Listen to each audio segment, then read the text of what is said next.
Check. Is this thing on? All right, bet. It's been a while since I picked up this thing. What's going on, everybody? Welcome back to the channel. If you're new here, consider subscribing to the channel, leaving a like and a comment down below.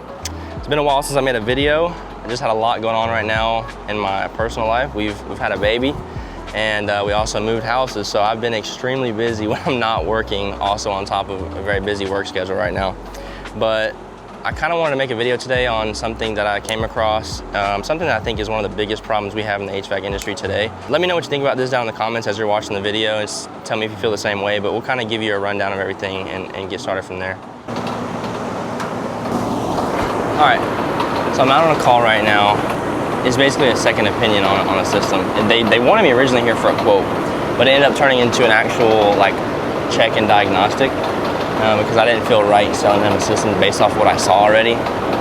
But essentially, we had another big name company come into this house, and if you're in Georgia or anywhere in the surrounding areas, you probably know who this company is. It's a big box name, I'm not gonna name them. Basically what was happening was the upstairs system for this home was not keeping up for this homeowner on the very hot days we were having last week in Georgia, which was probably about 95, 96 degree days. We had very, very hot weather, for us at least.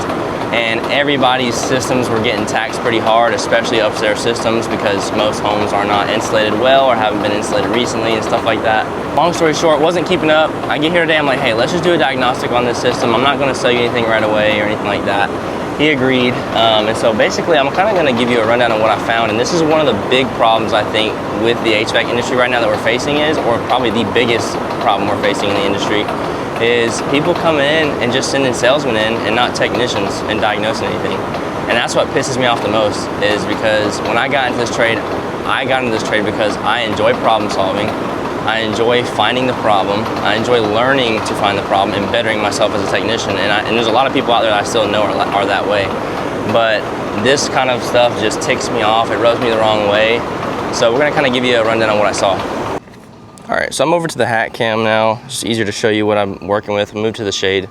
So when I first got here, I'll show you my old refrigerant numbers here. So this is what I was dealing with when I first got here. Obviously you can see like there's no subcool on this system, basically. Your evaporator's running, you know, pretty decent, 46 degrees. I don't know how easy it is to see my phone right now, but you know, not great, because upstairs we're only getting a split of like 13 degrees. Now, it's a 2017 system. This is another reason why I didn't feel right just selling them on something right away.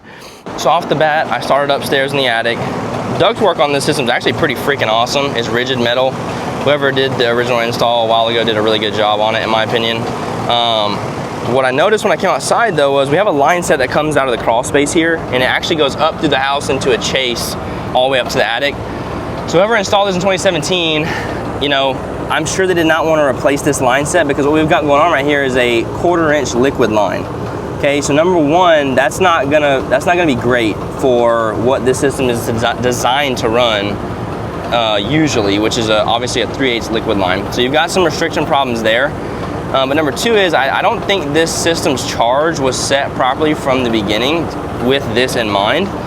And that's also why they weren't getting a very adequate split upstairs. The homeowner keeps his filters changed pretty regularly, and he does a pretty good job about changing them every 2 to 3 months, which is a lot better than most people. They're not very dirty when he changes them. So another thing I noticed when I got here was the condenser coil. I've already done it now, but it was very dirty. Didn't change things a whole lot. This is what we're running right now, working with, we're only getting a 1 degree subcool. We got about a 20 degree superheat. Our evaporator's running still around 47 degrees, but we're still getting around that 12 to 13 degree split. Not amazing, but that alone, I mean, that one problem right there, if someone would actually send a technician to figure stuff like this out, you could at least work with the existing setup that you got, right? Like, you don't have to just go in there and slam a new system in. So back to the whole salesman thing. When I got called out here, he only wanted a quote to replace the AC only, so the condenser and the coil. And I figured he was gonna have a new furnace with like a pretty old, you know, AC and coil, which is pretty common for calls that I get to do estimates on and stuff like that. When I got here, I saw that, I'm like, man, this is crazy. This is a 2017 system. One of the other really annoying parts about this is the quote that he got from somebody else quoted him a variable speed condenser and coil. Now, the furnace was not getting changed whatsoever. It was a single stage furnace. Now, efficiency wise, they were trying to sell him on this variable speed, high efficiency, this and that. But if you're not changing out the furnace as well, what's the good in that? It's a single stage on-off furnace, you know what I mean? Like, there's just stuff like that that just ticks me off, rubs me the wrong way. But that's my little rant for today. But we're gonna see what we can do about getting this system tuned up. Obviously, in a perfect world, when someone can spend a bunch of money and money's on object, they could have the best setup on the market. They have spray foam insulation with a, you know, with a breather upstairs, all this stuff.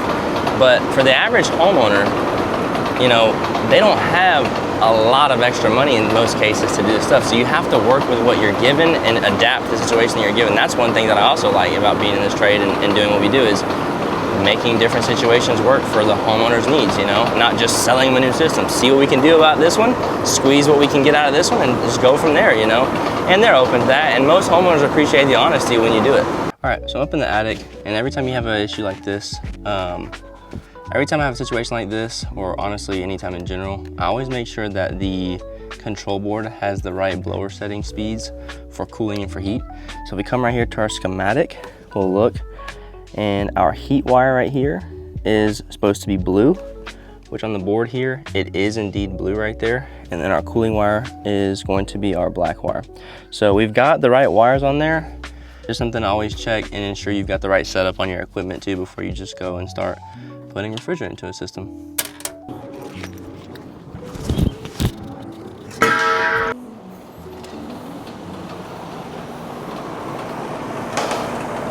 All right, so I know a lot of y'all are probably like, why is this dude grabbing a refrigerant tank right now, blah, blah, blah. Look, we're gonna go off the factory subcool for this unit, which is on the chart. If you didn't know where that's at, most technicians in the entire industry, it's on a chart in the unit. And we're gonna try to see what we can do with this system. Subcool is very low on this thing, right? And so again, what good would it do to sell somebody a new system if the line set wasn't on there and wasn't itemized to change out the line set to the correct size as well? It wasn't anywhere on the estimate. Again, stuff like that. It's the little stuff that add up. And for those of you wondering, yes, the Goodman behind me does sound like it's on death's bed, but it's still getting like a 17-degree drop, so we're gonna roll with it. But what we're not gonna do is slam this thing full of refrigerant just to crank a bunch of refrigerant in it and let it roll.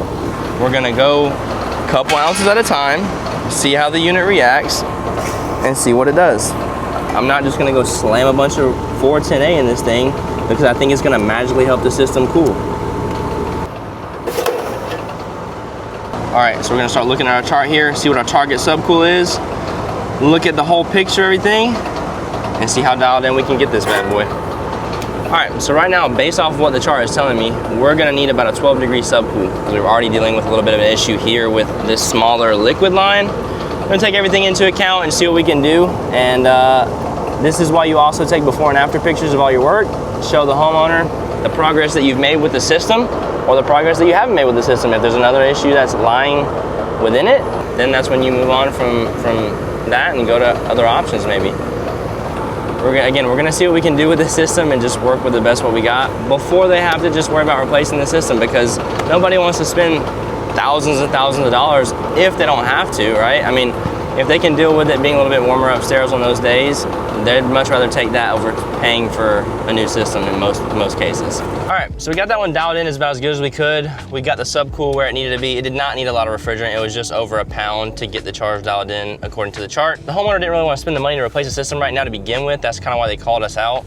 We got about a 15-degree split out of that system. I'd still like to get towards 20, obviously. I mean, it's 91 outside right now, so it's pretty hot, but that liquid line is gonna pose a problem, obviously, for that unit. It's not gonna be as efficient as it can for that system. Yeah, this is just one of those cases where I figured I'd get on here and make another video. It's been a while since I made one. It's kind of irritated me seeing that other estimate and what they were suggesting with not even having the proper equipment set up and things like that.